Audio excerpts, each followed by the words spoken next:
Hello everyone, this is part 36 of What If Naruto Failed and Chose a Different Path, and I hope you guys enjoy this video and to like, to subscribe, to share, and check out the playlist, to see more comment down below. Now let's start the intro. They call me a god. They call me a god. They call me a god. Join my membership, the perks are great. It's in the description. Be sure to like and subscribe, it gives me more motivation. Enjoy. Kiba's kunai was seconds away from landing straight and true upon Naruto's body that if hitting the right spot could end the injured boy's life within seconds. Several feet away while rushing to save the very boy Kiba was trying to end, Haku could only watch as she ran to intercept it. The ninja weapon plunged into Naruto's body. Or it would have had the receiver of the attack not grabbed the wrist holding the weapon meant to end his life with his left hand. The tip of the blade was less than an inch from his end.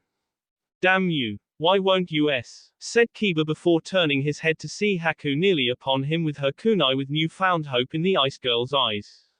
Naruto didn't answer, nor could he, since his body was still in pain from using his injured body like this so soon. When Kiba had come in the room, Naruto contacted Slade in his mind and told him to work on the arms quickly so he could use them to a point where he could defend himself from a direct attack. Even then Slade knew as well as told his vessel that the process would cause his body to feel a great deal of pain should Naruto need to actually defend himself. Slade had told Naruto that he would work on the arms immediately, but the only problem was that he would need to stay within Naruto himself for the solid duration of the healing process to fix his body. Had this been another person's body Naruto, they would most likely be right now, thought Slade, working on the boy's arms as both demon and strangely enough humanly possible despite the current resistance from Naruto holding back Kiba's kunai from his tea. Haku found herself with renewed strength as she closed the gap between herself and Kiba as she saw her love holding off the dog user with what little strength he had. Naruto-kun will not He has yet to become the Hokage of this village to make it right again, and I will not rest until his dream has been fulfilled, said Haku, thrusting her kunai at him only for him to move barely out of the way enough for her weapon to cut him slightly. Kiba, using the pain to refocus his efforts along with Haku's near-miss, grabbed the girl's wrist with the weapon with his free hand, pushed her closer, and kneed her as hard as he could in the stomach. That is a difference in opinion, demon whore, said Kiba, hoping his hit would knock the girl out since he put a lot of effort into it. To his surprise, Haku only slumped a little in pain, as she was used to receiving lots of it through her training with Zabuza in her early childhood and now with Meito Gai's ever-fearful taijutsu training with Rock Lee. To Kiba's horror, Haku retaliated with a knee of her own, only to a different place much lower in the stomach region. The dog uses groin. One would think after being hit in that area countless times by Hyuga Hinata that the boy from the dog-using clan would never feel anything down there ever again. Those people were wrong. When Kiba had been taken to prison and before seeing Ibiki, Hiashi was ordered by the all-knowing council to undo the damage done to the boy, seeing as he would be needed to continue the legacy of the Inuzuka clan down the road. Naturally, Tsunade protested this since Kiba was going to be executed shortly after his interrogation for trying to kill the heir of the Kazama and Uzumaki clan. They had told her that since the Inuzuka had no one else to continue on their legacy, they couldn't execute the boy until after he was able to produce a son or daughter to take over the dog-using clan. According to the all-knowing council, none of the other Inuzuka members were deemed, as they had said, worthy of taking over the clan. Translation: had the courage to try and kill the demon boy. That wasn't all they said, as they showed more of their pure hatred over the fact that Uchiha Sasuke was now and that he was killed by none other than the Kyuubi brat. They would have ordered his execution then and there had it not been for the return of Uchiha Itachi, who in their minds they realized could produce heirs sooner that would have far more potential than the younger of the two brothers. Considering this situation, it was ironic that the person involved in the destruction of the Uchiha clan would be the one responsible for its rebirth. A responsibility that was the envy of all men wishing to have more than one wife, including Jiraiya, before he was sent flying towards Wave Country by Tsunade, not liking the perverted look on his face when the super pervert brought it up. However, things turned for the worst, if possible, in Tsunade's eyes when the council had refused to believe or accept, even if some already knew, that the formerly dubbed last Uchiha, now considered the late Uchiha, was also a demon vessel like Gaara and Naruto. They called it outrageous, blasphemy, and a scandal, That should not be allowed to taint the memory of the last Uchiha and his family. They even pulled a page from the third Hokage's book, making their own law that stated all who said such things would be killed or had their memory wiped out before they could spread it like some plague. Tsunade could practically see, hear, smell, and taste the irony in this during that meeting, and finding that they would keep quiet about Sasuke's demon, but not Naruto's. The only thing they seemed to support without hostility was Kisame being a part of the Leaf, though with some reluctance. Not surprising, since the shark from Mist was Itachi's partner and they didn't need the man going jaws on him anytime soon. Naruto himself at the moment, seeing his opportunity, lifted the kunai further away from his tea before using his right hand to create a small amount of dark flame. Damn, the more I use this, the more pain from the aftermath of using it. I better hurry before I can't use my arms anymore, thought Naruto before moving the kunai away from his tea further to get a better shot at Kiba.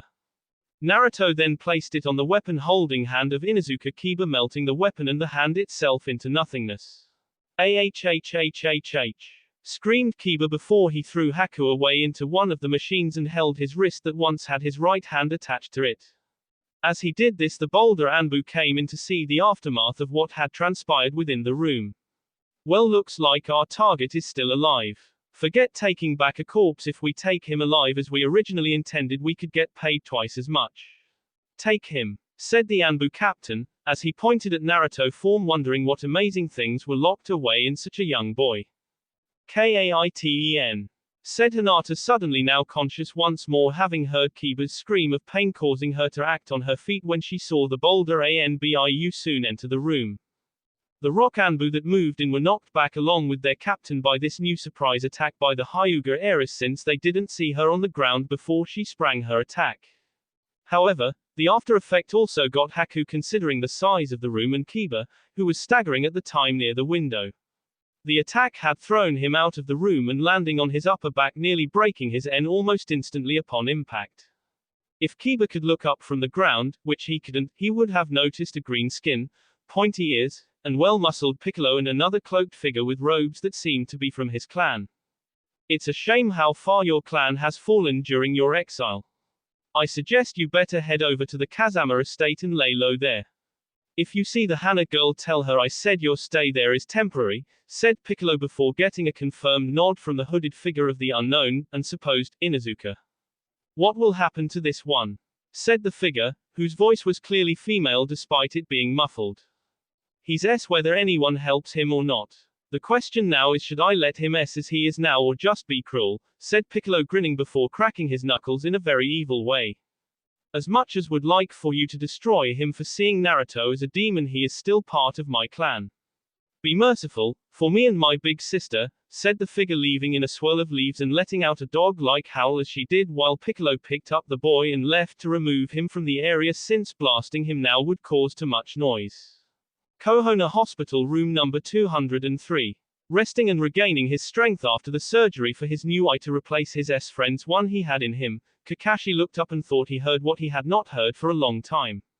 "Rin-chan," said Kakashi out of nowhere, wondering if his keen ears that had been honed through years of ninja training were playing tricks on him while looking with his one uncovered eye out the window. Back in hospital room number 345. The attack made by Hinata sent Naruto off his bed, disconnecting him from the machines along with his bed falling over on its side with him. He let out a short pained scream as he tried and struggled to somehow get up despite his injuries. "Naruto," said Haku, running over to him and helping him as best she could, hoping that Temari would be able to find her brother soon. "Damn it, we won't be denied our prize. Get them," said the now completely irritated Anbu captain, as the mission was all or nothing. With that, the Anbu boulder ninja rushed and swarmed upon the three of them with their overall numbers. They soon overpowered the two girls and their injured target in the hospital room.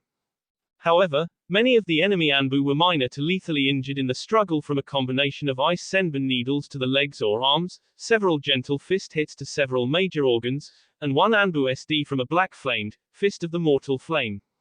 That attack went straight through the stomach area by the intended target of the ANBU, before Naruto soon passed out from the pain his body was getting just from using that attack alone. No sooner did the boulder Anbu of rock have Haku and Hinata restrained, a very pissed off Gaara, Terra, Rock Lee, and Temari entering the room. Release them all now and I promise not to peel off your F with my sand slowly causing you a great deal of pain, said Gaara, his sand popping out of his gourd ready to strike with all the fury that were in his eyes. They had to deal with the confusion of the explosion and were ordered by some of the council to go looking around to see what was going on in case they were facing an attack outside the walls of some sort. What they found were a good half a dozen boulder Anbu hiding in several trees waiting for their comrades to come back with their prize. When Temari flew in to tell them what was happening at the hospital, Gaara realized what was going on and disposed of those that they had captured to help Naruto. Shikamaru along with the others decided to stay in hiding in key areas outside of Konoha that they would most likely leave should, by some miracle, they escape from their clutches. Now Gaara finds his sister's future husband along with two of Naruto's other future wives being held hostage by the fools in front of him. Gaara, Terra, and Temari all had one thought going through their heads while Rock Lee was thinking close to it using the words, flame of youth, in his head. Heads were going to roll and, flames of youth, were about to be extinguished. Out the window, said the Anbu captain jumping out the window onto a nearby roof being followed by most of his teammates. Unfortunately, for some of the bolder Anbu ninja that had Haku and Hinata they were too slow since they had been injured by their captives. Before they could escape as well they had sand wrapped around their legs before having them crushed to prevent further movement. Gaara then used his sand to separate his friends' future wives from the future deceased enemy shinobi so they could get down to the business of rescuing Naruto from Rock's cruelty. Lee-san take Temari, Terra, Hinata, and Haku to go after the others that took Naruto-san. These two morons are mine to deal with, said Gaara, his eyes now narrowing dangerously at the two feeling old, but controlled bloodlust returning with his arms crossed over his chest. Yosh. I shall run ahead to try and slow them down to give the others a chance to catch up, said Lee dropping his leg weights before running out the window destroying it with his big sword. Now if only Lee could make his exits have more finesse he would almost be normal, said Terra, as she let out a sweat drop glad she had a lazy person like Shikamaru as a love interest. No time to waste, we have to go now, said Temari getting on her iron fan and taking off through the much larger hole that Lee had made. Haku merely nodded and left through an ice mirror using the puddle of clear liquid from the spilled IV that once went into Naruto's body. I need to get reinforcements and I know just the people to get, thought Haku, knowing that the only people right now who could save her future husband were in fact his future wives and friends' future wives. Right. Hang on Hinata, said Terra, summoning chunks of the hospital floor for both her and the Hyuga girl before taking off into the air with her arms covered in her yellowish demonic chakra. Just outside of Konoha, a figure with a cane wearing Akatsuki clothing and ceremonial hat walked towards the village hidden in the leaf. So much has changed here and yet everything still stays the same. How disappointing Konoha has become in my absence and even more so under yours, son, thought the Akatsuki leader walking admiring the life that seemed to grow around him only to frown wishing for it to all burn to nothing. To create life, one must first end it, said the Akatsuki leader out loud to no one except to himself while heading towards his destination. Normally the leader of Akatsuki would have sent more of his fellow members here to take care of this problem. However, considering the situation, the people involved, and the key players to this little drama, it had to be him that went to Konoha alone. To appear to be insane is to in actuality be sane, thought the Akatsuki leader before soon seeing the walls of Konoha and the smoke rising from one of the walls. Frowning slightly, realizing that the Rock Village's plan had already started, he increased the pace of his movements, not wishing to miss his chance at seeing the one most precious to him be taken from him. He may be the leader of Akatsuki, but he was also a member of the Kazama clan. It was time to remind the fools back in Rock that there were 3 remaining members of the ancient and still powerful Kazama clan in existence, not just the known 2 streets of Konoha. The once large force of Rock ninjas soon dwindled to a large handful as shinobi, both Chunin and Junin of the Leaf that were not part of Root, engaged the group. It didn't matter that they had Kazama Uzumaki Naruto, though for some that was a factor, it was the fact that there were enemy ninja in their village that were from the one place even a Biki dare not enter without scared Anbu for backup. If you were new and said, "You must be crazy," all the person next to you would have to do was point to a Biki, and when seeing his scarred face then you would understand. Neither Rock Village nor Rock ninjas themselves were friends of the Leaf in any way. Abiki's face was living proof of that since he received those scars there on one of his more missions. Some of the bolder Anbu cursed as another member of their team went down trying to give them space to leave Kohono. For some reason the root ninja that were to assist in their escape as well as infiltration was now nowhere to be seen. Trust the Leaf's root unit to let their hate of us overpower their mission objective, though given the chance I would probably do the same, thought Anbu captain of the bolder Anbu, looking back real quick to see they were still being pursued. Yosh. Kohono's green beast swordsmen will not let you pass, said Lee, moving past them before stopping several feet in front of them ready to charge and attack. Earth style, mud dragon jutsu, said the Anbu captain using one-handed hand signs since he had the knack for it after using constant chakra control exercises to get it down. The mud dragon appeared and engaged Lee with a great roar, forcing the giant sword-wielding kid aside and stalling him enough for the Anbu to get away. Get back here, you assholes, yelled Temari, flying towards the group on her fan, raining several kunai and shuriken down on those enemy Anbu that were farther away from the Anbu captain holding her future husband. Earth style, 100 flying earth spears jutsu, said one of the rock Anbu ninja, going through hand signs before he put both hands on the roof and slamming down hard, doing so making as the name implied 100 spears made of solid earth came flying out of the ground. Said Temari, retreating back and dodging the flying objects, giving the enemy ninja time to escape. See you much later in a brothel, you leaf whore, said a bolder Anbu, laughing at the girl's misfortune, only to stop like the rest of his unit as they jumped off the last roof of a building and were just in front of the gate, seeing figure blocking their path. I would advise you put your prize down, Anbu-san. If you don't, I can promise you that stealing him will lead to your eternal damnation, said the old yet powerfully voiced form in front of the rock ninja. What do we have here? An old man wearing a crazy get-up like he was a priest of some sort preaching about the end of the world. Like we don't have enough of them back in rock, said the Anbu captain, disgusted that no matter what there was always someone or something stopping them. You know, I came upon the most interesting rumors of rock during my travels and how you lost so badly during the war. Not just to Kohono in general, mind you, but to one man named Kazama Arashi, who was also known as Kohono's Yellow Flash, said the old man, tapping his right index finger on his cane with a smile evident on his face with his hat down, preventing the Anbu from seeing the upper half. So what, you old fool? Rock may have lost the war, but we gave our fair share of wounds to the bastard leaf ninjas, said one of the Anbu next his captain. That is another thing I heard, and you have every right to be proud of yourself. However, the one thing you hate more than Kohono itself is the one person inside Kohono who was responsible for your defeat in the war. I also heard a rumor about how rock ninja everywhere from Genin to Anbu were to swear on an oath of blood to Kane and all of the Kazama's family members, from little babies to that of their oldest living members. Is this true? Said the old man, seeing his head to the side as if he were curious. Yeah, it's true, and we got the man's only son right here.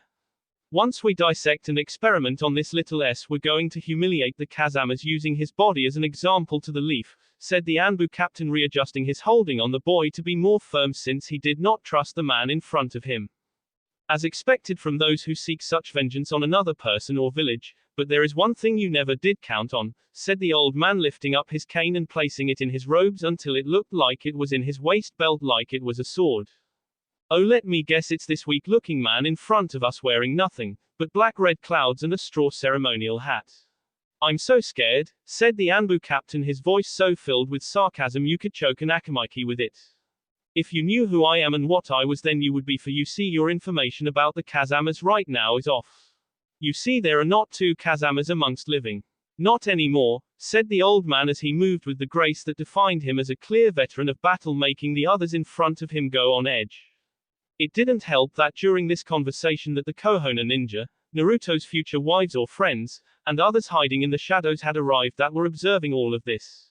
When we get through with this kid back in rock, you're right, but I'm sure you meant more than just that, said one of the Anbu, finding they might just have been royally screwed in their mission.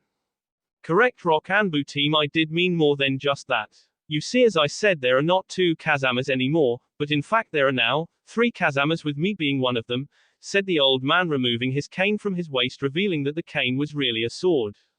So that is why his cane was slightly curved and fatter than most, thought everyone that was looking at the blade, seeing it had a thick jagged sharpness to it at the end. Wait a minute. If Kazama Arashi is one of the three, his boy here is number 2, then just what name do you go by? Old man number 3, said the Anbu captain, though his instincts were secretly telling him to watch the blade of the man's sword, knowing that if he let his guard down even once it would seal his fate. And Anbu, no matter what elemental country he is from, never goes against his well-honed instincts. No, that would be stupid, as it was foolish to suggest. Call me Shishio. Kazama Shishio if you want the full name, said Kazama Shishio, removing his ceremonial hat, revealing his face, though wrinkled, was still fairly handsome in some retrospect, telling everyone that this man had once made women blush, faint, and out of or converted them into being perverts. To further his claim as the feared man that he was, the most elderly of the Kazama clan made a series of one-handed hand sign and in an instant, removed his masked presence of chakra from Kohona. As well as those who would doubt him. Kai, thought Shishio before, a small mountain of chakra that was, but a small fraction of his power had been pressured down over the years, came up. At that moment in the Hokage Tower, neither Tsunade nor Arashi could believe the situation they were in right now. They had been heading towards the explosion from the tower itself when they were both attacked by several masked Anbu of the Leaf. During the fighting it became clear that the Anbu masked ninja that were fighting Tsunade were going in for the K, while those attacking Arashi were using jutsus and techniques designed for knocking out opponents. I can't believe we have to face Anbu from our own village, thought Tsunade, knowing only one person had this much pull with the Anbu other than her, and that was Danzo, since he took up training them in the beginning when Root was founded. Arashi was thinking along the same lines when a sudden powerful burst of chakra came out of nowhere from within Kohona that made him, Tsunade, and even some of the Root Anbu stop cold. No, not him. He can't be alive after all these years, said Arashi out loud, sweating now out of fear that he hadn't felt in years. What power is this I'm feeling? It's unbelievable, said an Anbu, only to get knocked out by Tsunade, who recovered sooner than most. Arashi, what chakra is this? It's not Slade and it not Naruto, but it's by far pretty powerful stuff and feels familiar, said Tsunade, knocking down another Anbu while Arashi did the same. I had hoped he had SD some time during my original death, but even I cannot have such luck in that area. The person's chakra you are feeling is my father's. It's none other than Kazama Shishio, said Arashi, disposing of the last 2 Root Anbu as he spoke. Did why you just say Kazama S Shishio. Your own father is alive, has returned to Kohona after all these years, and is still strong enough to generate such a large amount of chakra, said Tsunade, as she had always suspected that, like Sarutobi, the man would have weakened as he got older. Remember, members of the Kazama clan always had high stamina that were considered second only to that of demons. From what I just sensed, it would appear that my father has not lost his touch in being one of the strongest shinobi around, said Arashi, though he failed to mention that even for a Kazama of his father's estimated age that was close to that of Sandaime, such chakra level should not be that high. How he is able to maintain this is another riddle that needs solving, thought a worried Arashi before he headed towards the source of chakra that could cause many to tremble in fear and more at the sound of the name that went with this power. Kazama Estate 10 minutes earlier. Hana was quite content at the moment, sitting on the couch and scratching a Kamaru's fur along the earline, making the little puppy wag his tail approvingly.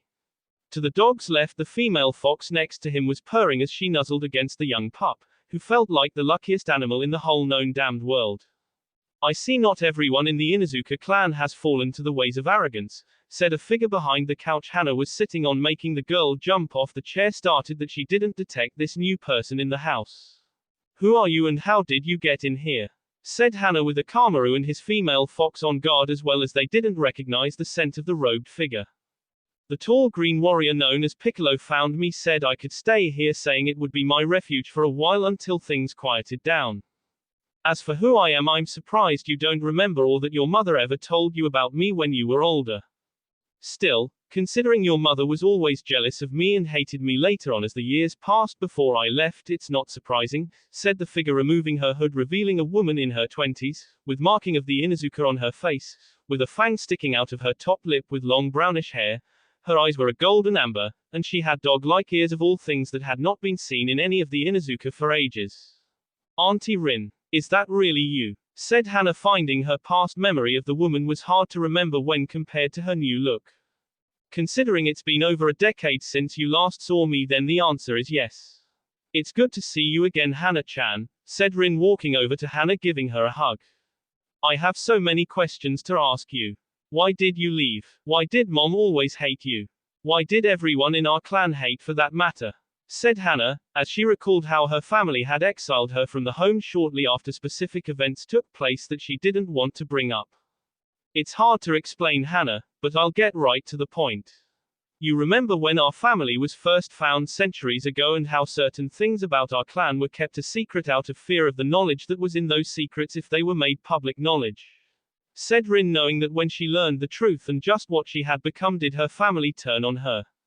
I remember some of the elders were very quiet about it, and I remember when they first looked at me they seemed to be looking inside of me for something.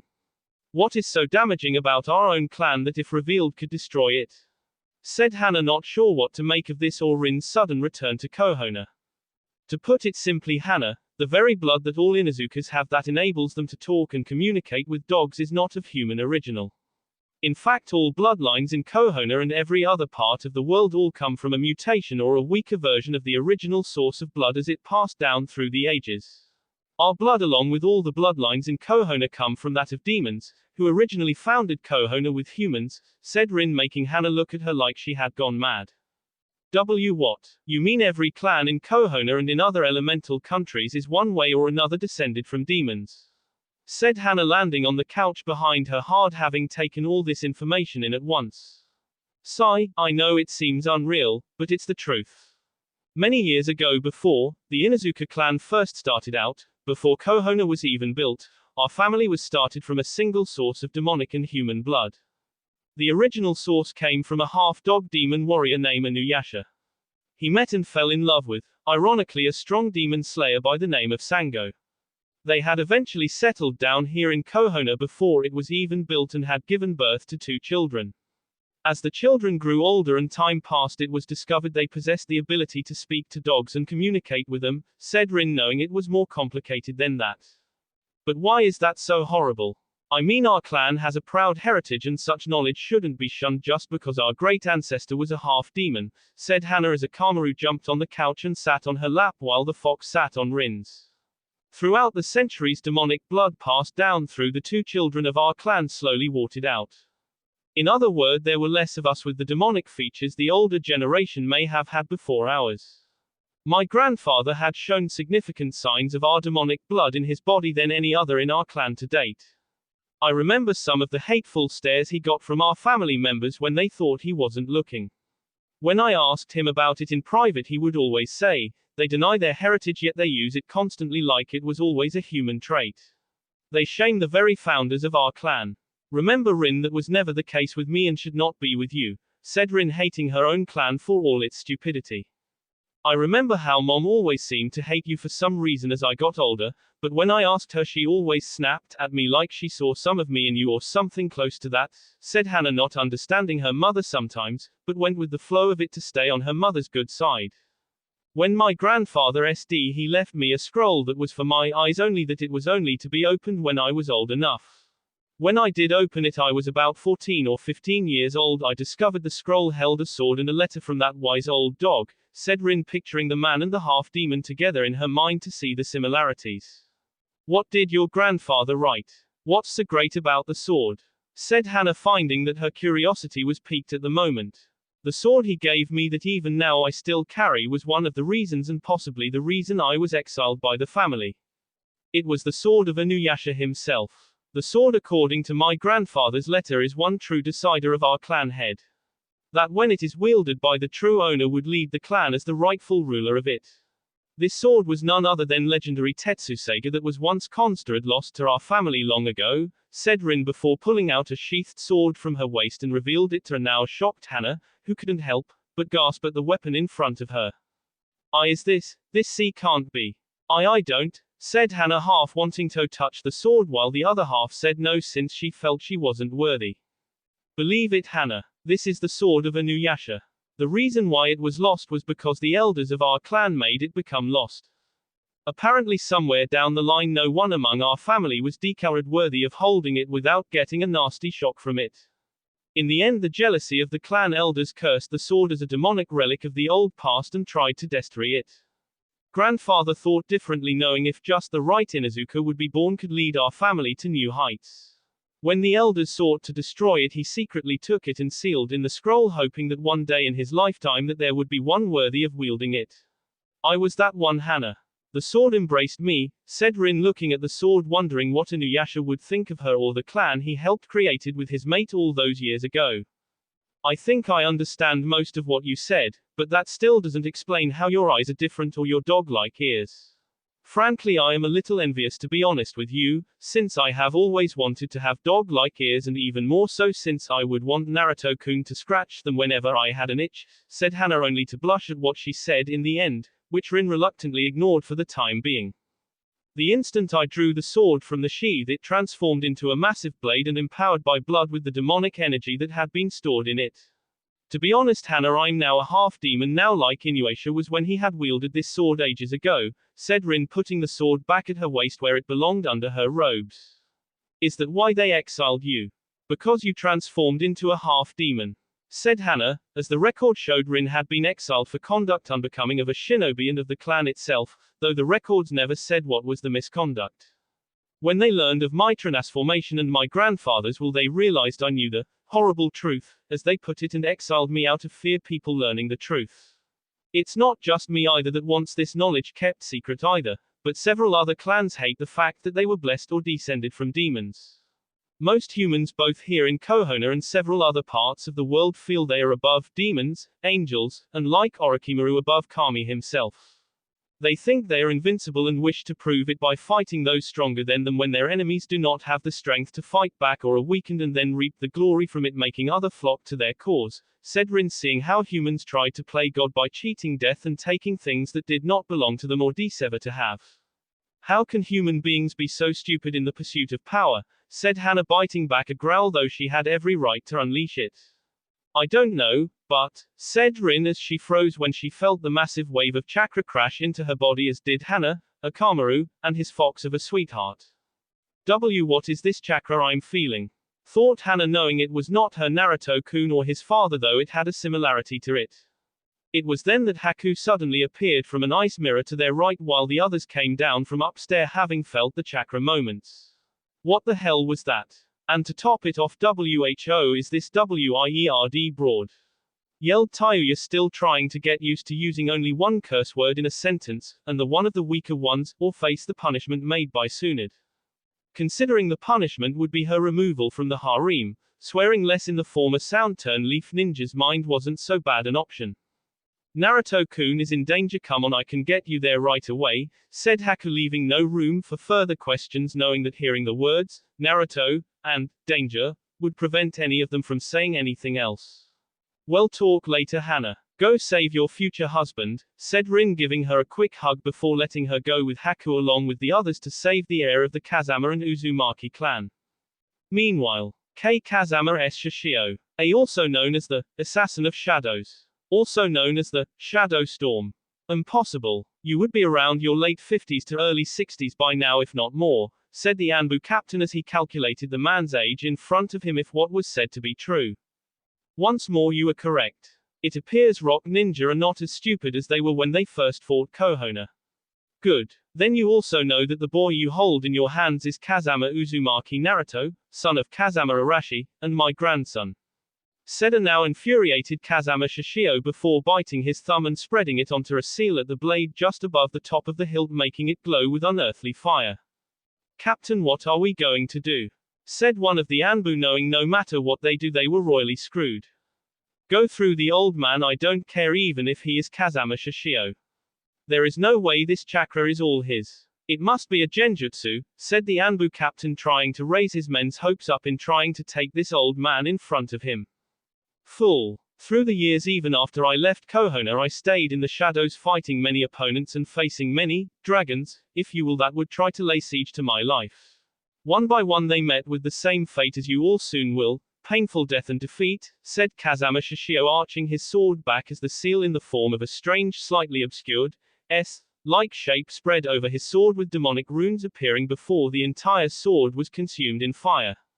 Those runes on his sword are from him. I thought he was S. How is the creature still alive after all these millennia?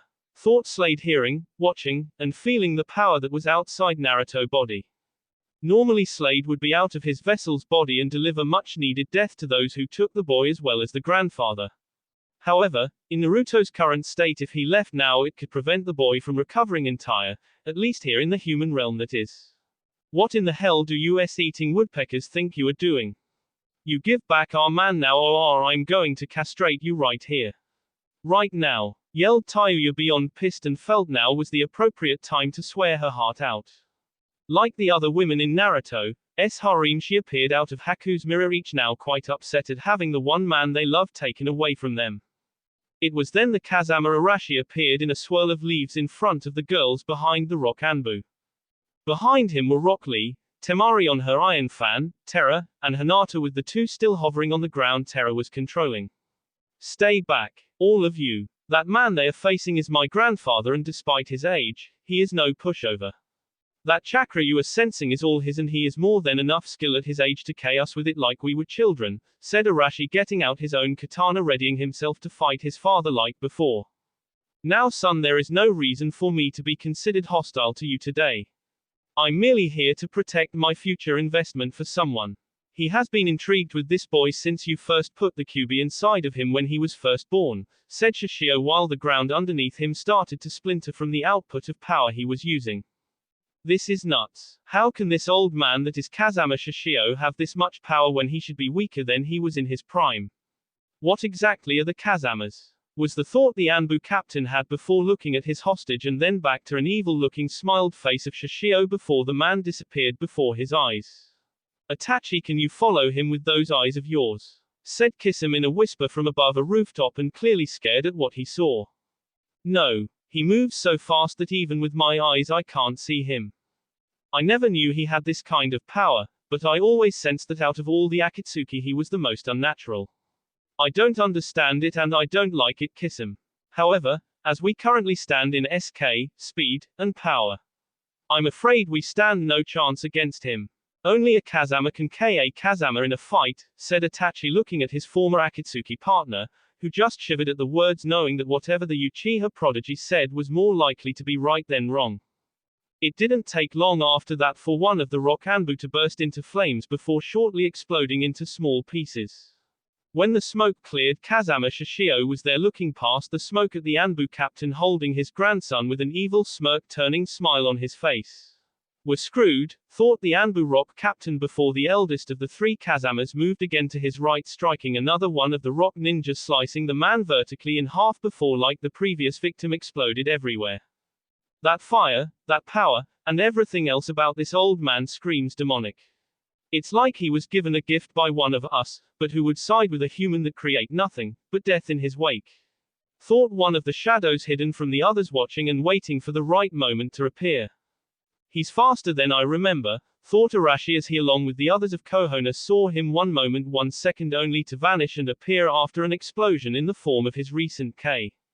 He always appeared like a shadow in the smoke, hence the 2 titles that made him feared by all those who heard it.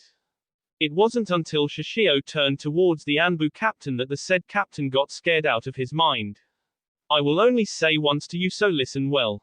Please release my son from your grip or I'll send you to oblivion with your other comrades, said Shishio, spinning his sword and arching it at a strange angle with the flames on his sword spinning wilder and wilder as he pumped more chakra into it. Thinking quickly, the Anbu captain threw Naruto at Shishio, who caught the boy with his one free arm, while trying to get away only to find Lee in front of him crouched low with his Zanbato ready to swing. For trying to end Naruto-san's youthful spirit, I shall hereby quickly end yours, said Lee before he swung the very large sword at the Anbu captain, taking the man's head off in a single strike. Well, that's all well and good, but we still have a problem with the old guy now holding our man, said Tayuya, glad that one obstacle was gone, but only to face another.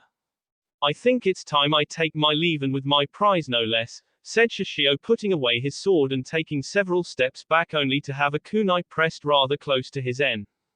I won't let you take my son from me, Dad. I don't know what demon you sold your soul to, but I or anyone else here before you is going to stand for it and just walk out of here with him, said Arashi in a cold voice that few had not heard in the man.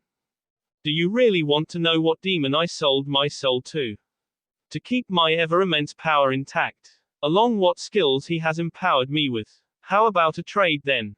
I get Naruto for the name of the demon that I serve, said Shishio, only to get the kunai pressed harder into his tea, drawing some blood. How about I KU and let such a demon rest with others that do not follow the current reign of the Demon King right now, Demon World, said Arashi, knowing all about the politics that involved with that place. Even if you did K me here and now, my son, it would make little difference. There are countless people he can charm with his power and to bring under his command. The only reason he chose me was because of my hate for you marrying that Uzumaki girl. How is she, by the way, in that urn of hers? Resting in peace, I take it, said Shishio, only to wince slightly at the increase of metal of the kunai on his F, making the blood flow more freely. Give me a name. Speak the name of the demon you call master, and I will spare you an agonizing death, said Arashi, slightly eyeing to his son to his right while still keeping the man from moving, with his sword in his left hand pressed against the old Kazama's back. As you already know, he is a demon. A demon that was originally thought to be but in actual fact, has been alive for hundreds of millennia. He is a demon that has put fear into even the most notorious of demons back in the realm of Demon World. He was even responsible for giving Uchiha Madara the Sharingan eyes and empowering the man into being almost as twisted as him.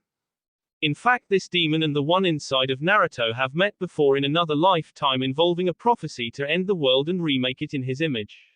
A prophecy I intend to resurrect by bringing him back to this world using the other remaining demons sealed inside their vessels, said Shishio, smiling his evil smile before Itachi and Kisame appeared from their bird's eye view from the roof to face their former leader. You never intended to give us the powers of the demon lords we sealed away. You lied when you said the rings would transfer their power to us when it was time to extract the demons. The rings were meant to feel as though we were getting their power, and maybe to a degree we were even only for a temporary moment. In truth, it merely transferred the power that was extracted into the plane of existence that holds your demon master. The power of other demons' chakra, feeding and giving him the strength needed to tear a large enough hole into this realm. Only he'll return to destroy it, and then when his conquest is complete here, he'll remake Demon World in his image after removing those that could oppose him. Am I correct, Shishio-san? Said Itachi, with his eyes activated and Kisame having drawn his same hada ready to fight as well. Ah well, if it isn't the two traitors. As for your little observations, Itachi-san, I must say that you are quite right. I can see now why I made you a member of Akatsuki. You are so calm, decisive in your work, and not hot-headed like your late younger brother. Though I cannot help but feel that my master will not be so happy with you or my grandson, since he had plans for the true descendant of Uchiha Madara when he finally came back to this world, said Shishio, mocking Itachi and to a degree Arashi. Tell us his name. Now, said Arashi, becoming very impatient. Well, if you are going to be so demanding of me, my son, all right, I'll tell you. Afterwards you can just talk to the Kyuubi in Naruto when you have a chance.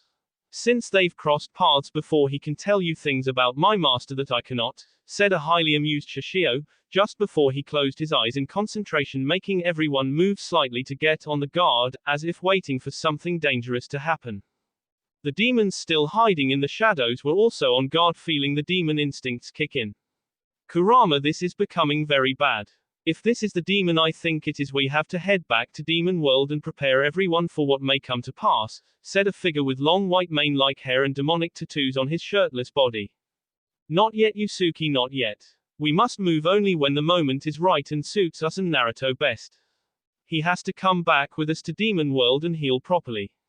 Hiei has already gone to gather what he needs for the trip with Naruto back home for training, said Kurama, while feeling his fox instincts trying to overpower his human ones slightly in regards to this threat.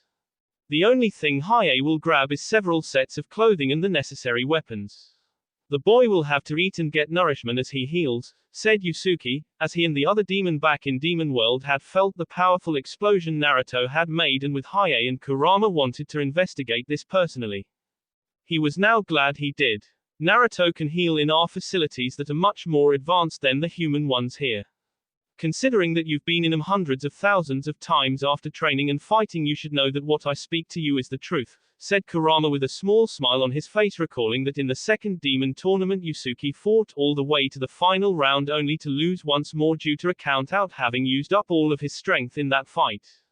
The name that goes to identifying my demon master is a simple name that you should all try and remember well, for it will ultimately be the sound of your doom, said Shishio with his eyes closed before he opened them wide for everyone to see, only for him to gasp and take a few steps back.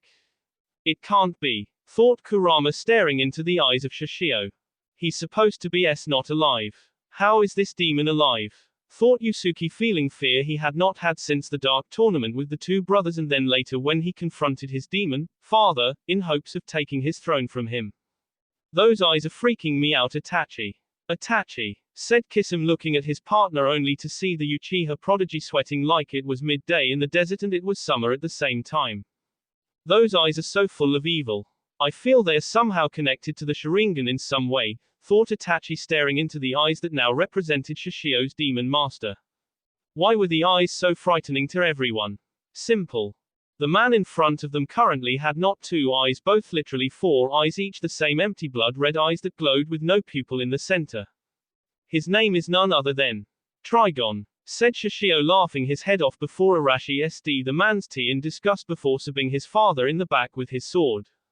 Even as Arashi did this, Shishio moved with a speed never before seen by anyone that was not a demon and escaped his son's hold while still holding his grandson in his hands. That's not possible, thought everyone watching, while one person hidden in the shadows secretly charged demonic chakra into his index finger. Alas, I have overstayed my welcome, but I must thank you, my son, for this parting gift that was given to me by, ironically, the Rock Village.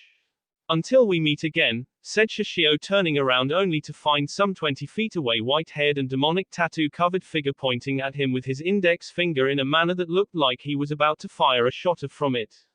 Sorry, you old geezer, but as things stand I can't let you take the boy to that monster of a demon that you call a master. Demon gun, said Yusuke, firing a single concentrated shot of red demonic energy at Shishio, hitting the old Kazama right in the chest area and out. It came to a shock and surprise to everyone that when the man's body fell it was glowing with evil demonic chakra before revealing it was a human puppet clone, meaning the still feared assassin of shadows was still alive and well. Damn you, father, and all the evil that you call upon, thought Arashi before he moved quickly to Naruto's side and began checking him for more additional injuries, which he silently thanked Kami that there wasn't. Okay, can one of you retards tell me what the holy hell happened? Said Tayuya, looking at a demonic-looking Yusuke and then back at her bandaged-up future husband. To put it simply, that man wasn't the man you thought he was, said Kurama, appearing from the shadows next in his Yoko Kurama form, shocking several people since he looked a lot like a fox in it. No s, said Tayuya, earning her a hit in the back of the head by Temari to watch her language yet again. What Kurama, or rather Yoko Kurama, means is that my father Kazama Shishio used a human puppet clone that has solid amount of his chakra, skills, and personality. It is like an actual clone, but using a living being as a medium to keep the clone form alive. Once the clone SS, as my father's did, the powers the body possessed leave and go back to the original in a similar fashion that the shadow clone jutsu does, said Arashi, looking at the decomposing corpse of the unidentified ninja. So basically whatever Shishio did or learned here he'll be able to recall almost instantly from the clone. Kazama's are so troublesome, said Shikamaru, only to be hit hard by Ino, looking quite angry at the lazy Chunin. You are such an idiot, Shikamaru. Within a few years I'm going to be a Kazama, so you better keep those troublesome thoughts to yourself. Got it, said Ino, not liking the Kazama name being insulted, and even more so with her being a part of it. Only if you promise to stop hitting me, said Shikamaru, only to get hit again in the head even harder, and this time from Tayuya. Don't forget that just because Miss Dumb Blonde made a promise doesn't mean the rest of us will, said Tayuya, only to find Ino in her face glaring at her. What did you say, you red-haired witch? Yelled Ino angrily, only to find that Temari was breathing down her N. You got something against red hair, Miss Piggy?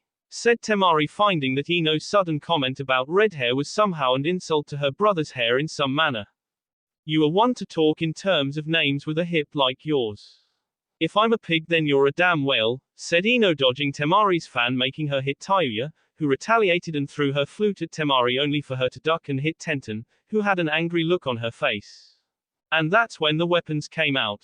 Stop your cat fighting right now, yelled Hinata, surprising everyone at her boldness and strength of her voice. Damn, thought both male and female genders for different yet slightly similar reasons that connected to Naruto. We have T to help end Naruto-kun back T to the H hospital now, said Hinata blushing now back to stuttering once more making everyone sweat drop and faceplant in record time. The last time that happened was when Jiraiya had first declared that he was super pervert and not simply a pervert. It didn't help that he said it loud and proud in a hot spring filled with a large quantity of beautiful female women and nearly all of them from the Junin and Anbu divisions. Incidentally, it was also the biggest, meanest, and cruelest beating Jiraiya would and had ever received in his ever surprisingly long life. On the stranger and yet for the super pervert, brighter side, it had helped Jiraiya write his, still best of his books in the, top-selling Ika Violence Grand Extravaganza, with a little over 1 out of 3 of the overall financial proceeds going to all the poor hospitalized super perverts everywhere that get beat up by women for peeping. In others' words, it just went back to him only tax-free.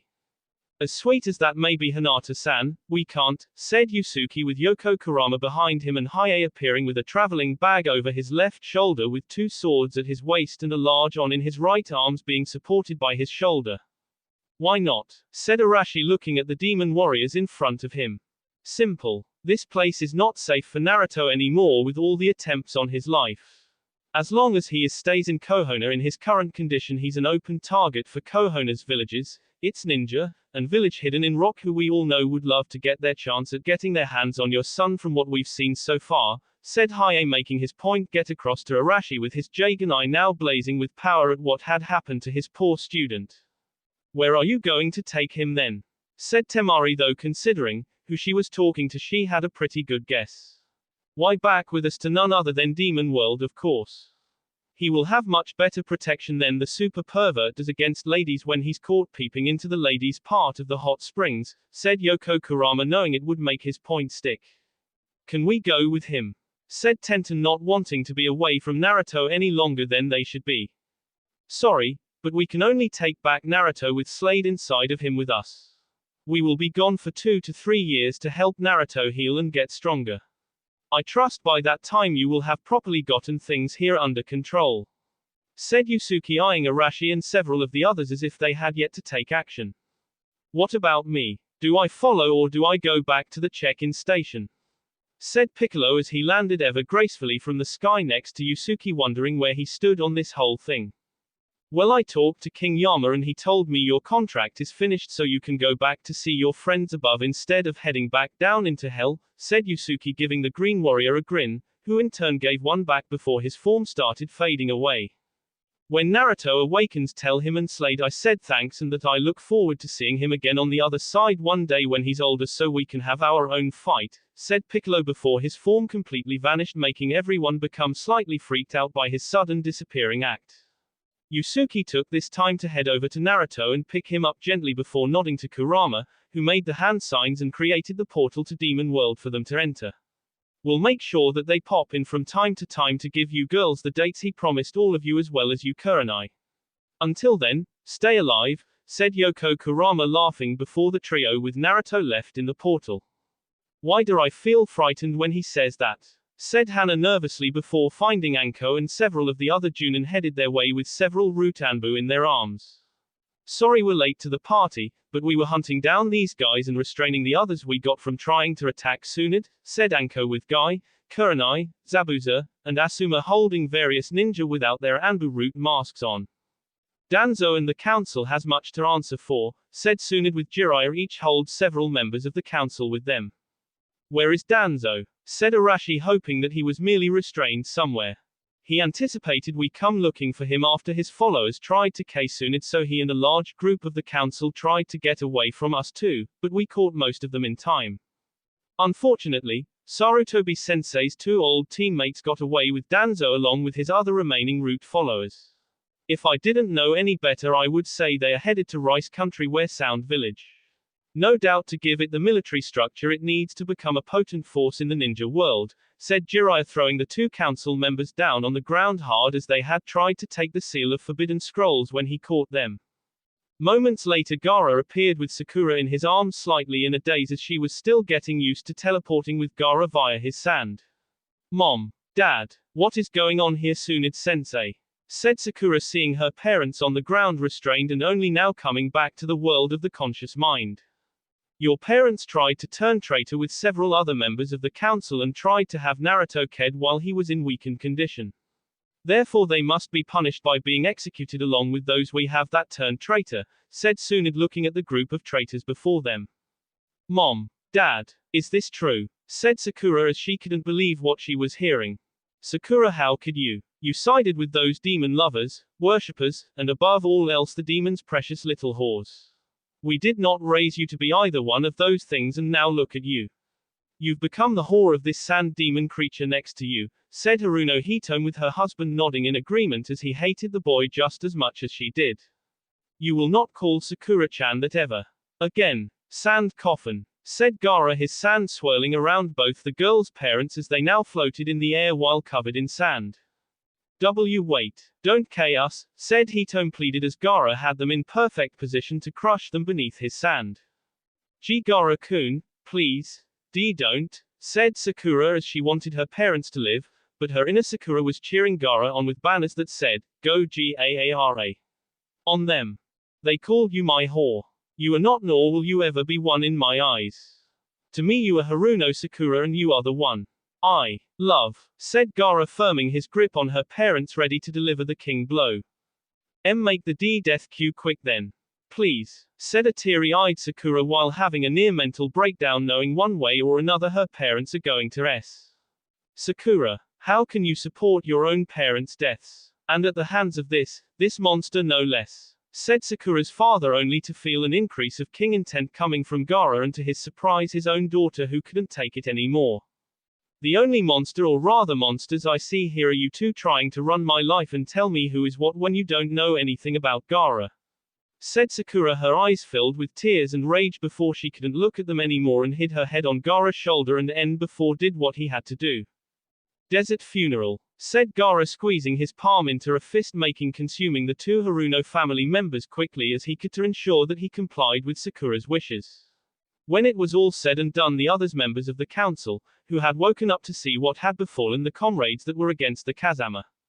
Even if you chaos, there are countless others like us that will rise to take our place and succeed where we have failed, said Gozo while he and the others got to their knees, knowing that despite the fact they were to soon that as long as there were a few of them left, there was still a chance of the dream succeeding. Save your little speech for someone who cares, said Kisame before he released a really wicked grin as he removed the white wrappings around Samehada while Zabuza readied his sword for the others. Traitorous SC, said Zabuza, swinging his sword along with Kisame, and Itachi moved with him nearly at the same time, taking the council members and Anbu root ninjas' heads completely off, sending out a fountain of blood coming out of all of them.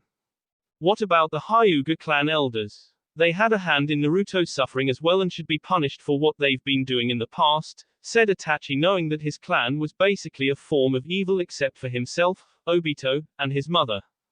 We'll deal with them shortly since they can't run very far due to them being old and vulnerable outside of Hyuga compound. Right now we have to quickly clean up this little mess. Gaara, would you do the honors, said Arashi, gesturing to the boss. Considering the garbage in front of me on the ground, I would be honored, said Gaara, releasing his sand again and consuming the boss around him into the sand. I swear Gaara, you're almost as bad as me before I was sealed inside of you, said Terra, only to realize what she said and who was around when she said it. It was now so quiet you could hear anything from Kohono all the way to Mist without a problem in straining your hearing. Did you say you were sealed into Gaara, Terra-chan? Said Shikamaru, trying to digest the words she spoke into his brain, only for the words, error, to flash inside his head over and over again. Oops. Sorry Shika-kun, I was hoping to tell you when things were better. Surprise, said Terra sheepishly before rubbing the back of her head with a small smile on her face to match. How troublesome my life has become. I have fallen in love with a demon lord. I do not know how Mom is going to take this, Terra, but if I know her, as long as you can keep me whipped like she does Dad, I don't think she'll mind us being together, said Shikamaru before giving her small smirk of smile, wondering how his dad was going to take it. As fate would have it, Shikaku was in Kohono Hospital, having already suffered from 2 minor concussions from his wife's rolling pin, when he learned of this news and took it well. However, he did have to be under intense hospital supervision after he had suffered from 4 simultaneous heart attacks upon hearing she was a demon lord. Naturally, Shikamaru's mother had tears of happiness flooding from her eyes since she would finally meet, as she put it, the strong daughter-in-law she always wanted that could continue the line of bossy women, demon lord or not. While you deal with what you have to do, I'll handle things on my end, said Slade as he appeared from the shadows like he normally would, shocking everyone in front of him. Slade-kun, said Kurenai, hugging him in an embrace that would make Tsunade's grip look weak by comparison. Wait, if you're here then is Naruto-kun okay? Said Ino, hoping that Demon World would help Naruto get better at a much faster pace. Sorry Ino, but he's still in critical condition, even more than when he was admitted. The moving around he got from the rock Anbu did to get out of here requires that I stay in his body more. In fact, what you are talking to now is a shadow clone, said Slade before the clone looked at Kurenai and cupped her chin with her face looking shocked by this news. AC clone, said Kurenai, surprised that the thing didn't go poof under the extreme stress of her hug. The demon version is always the better one compared to what you know. More durable since demons are stronger. Don't worry though, the original sends his sensual regards and he promises to make his small absence up to you when he returns, though when that will be determined can only be by Naruto's current recovery rate, said the Slade shadow clone before caressing Kurenai's face gently. Damn, it was bad enough when the original is around, we don't need his copy making Kurenai all we need, said Anko, hating that the two were together while she had no one. Jealous that I took away your crush Anko-san, said the Slade shadow clone, making most of the men, except Arashi though he was close, have a trickle of blood run down the nose, while some of the women, except Hinata as she fainted and Kurenai lost her jaw to gravity, hit the men with their fist, and not all of them in the face. Even Kakashi, who was still in the hospital, had, somehow, gotten a nosebleed for some reason and was hit by a nurse next to him with his, yet-to-be-emptied, bed pain. What? I am not a lesbian, yelled Anko, seething in rage at being considered one, though she held nothing against being a lesbian in general.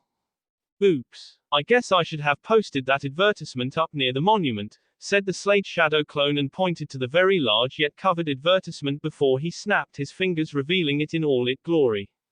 It was then that the citizens and ninja of Konoha, yes including Arashi, he couldn't hold it in anymore, had the largest nosebleeds in all its history. On the advertisement was a well-painted version of Anko, on a silk-sheeted heart-shaped bed, wearing nothing except black thing panties, black bra with a see-through part along the N region, and a phone in her hand as she sucked on strawberries. The large black-lettered words, "Call me anytime at Lesbian Desires ANNOYMOUS.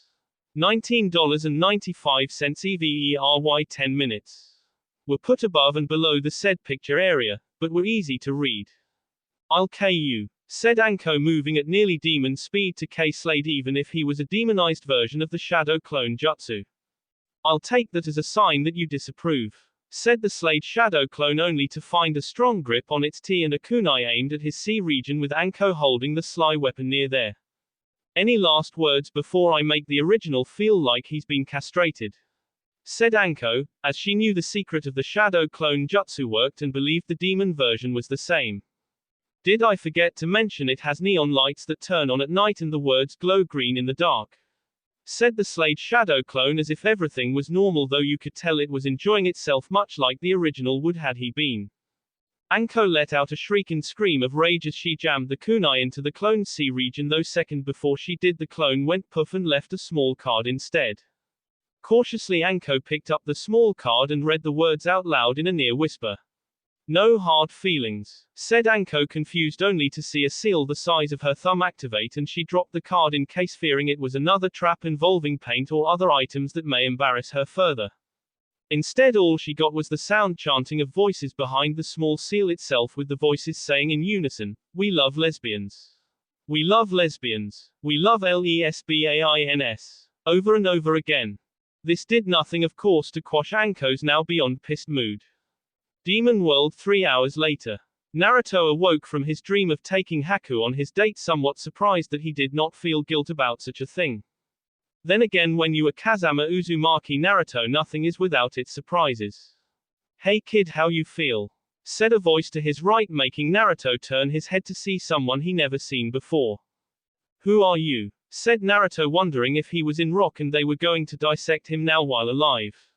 Name's Yusuke, the Demon King of Demon World, and in case you're wondering, you are back here in Demon World in my little castle of a home where I rule. I brought you here after your little problem with Rock was taken care of, said Yusuke, telling Naruto everything that transpired during his time of unconsciousness. So my grandfather is the leader of Akatsuki then, huh? Wow, I knew our clan did some crazy stuff, but this is, well, takes the cake, said Naruto to himself, though still meant that even though his grandfather was still alive, it now meant he was merely the servant of that demon that once tried to make Slade into his servant.